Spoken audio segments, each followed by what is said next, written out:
വീട്ടിൽ തന്നെയുള്ള കുറച്ച് ഐറ്റംസ് വെച്ചിട്ട് നമുക്ക് സിമ്പിളായിട്ട് ഒരു ക്രാഫ്റ്റ് ചെയ്തെടുത്താലോ? വളരെ ഈസി ആയിട്ട് ചെയ്തെടുക്കാൻ പറ്റുന്ന ഒരു DIY ആണ് കേട്ടോ. അപ്പോൾ നമ്മൾ കുറച്ച് വേസ്റ്റ് പേപ്പേഴ്സ് എടുത്തിട്ടുണ്ട്. എന്നിട്ട് അതൊക്കെ ഒന്ന് നമ്മുടെ മിക്സിയിലിട്ട് അടിച്ചെടുത്തിട്ടുണ്ട് കേട്ടോ. വെള്ളത്തിൽ കുറച്ച് സമയം പുതിർത്തി വെച്ചതിന് ശേഷമാണ് അത് ചെയ്തിട്ടുള്ളത്. ഇനി മിക്സിയിലിട്ട് അടിച്ചെടുത്തിട്ട് ഉമ്മാൻ്റെ കയ്യിൽ നിന്ന് കലമ്പൊന്നും കേൾക്കാൻ നിൽക്കണ്ട. അപ്പോൾ നമ്മളിവിടെ ഉമ്മ കാണാതെയാണ് അടിച്ചെടുത്തിട്ടുള്ളത്. ഇനി വീഡിയോ കണ്ടു കഴിഞ്ഞാൽ എല്ലാ കാര്യത്തിലും ഒരു തീരുമാനമായി.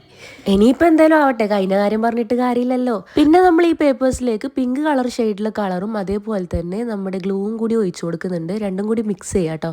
അപ്പോൾ എനിക്ക് കളർ അത്ര പെർഫെക്റ്റ് ആയിട്ട് തോന്നിയില്ല, അതുകൊണ്ട് കുറച്ചും കൂടി കളർ ആഡ് ചെയ്തിട്ടുണ്ട്.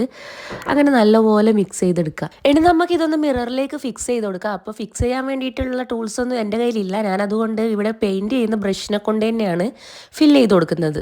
പിന്നെ നമുക്ക് വേസ്റ്റ് പേപ്പർ എന്ന് പറയുമ്പോൾ നമ്മുടെ നോട്ട്ബുക്കിൻ്റെ പേജസ് പഴയതോ അല്ലെങ്കിൽ വേണമെങ്കിൽ നമുക്ക് നമ്മുടെ എന്താ പറയുക ടിഷ്യൂ പേപ്പേഴ്സൊക്കെ എടുക്കാം കേട്ടോ. ഫൈനലി നമ്മുടെ മിറർ റെഡി ആയിട്ടുണ്ട് കേട്ടോ. അപ്പോൾ വീഡിയോ ഇഷ്ടമായാൽ ലൈക്ക് ചെയ്യുക, സപ്പോർട്ട് ചെയ്യുക, കമൻറ്റ് ചെയ്യുക. അപ്പോൾ അത്രയൊക്കെ ഉള്ളൂ.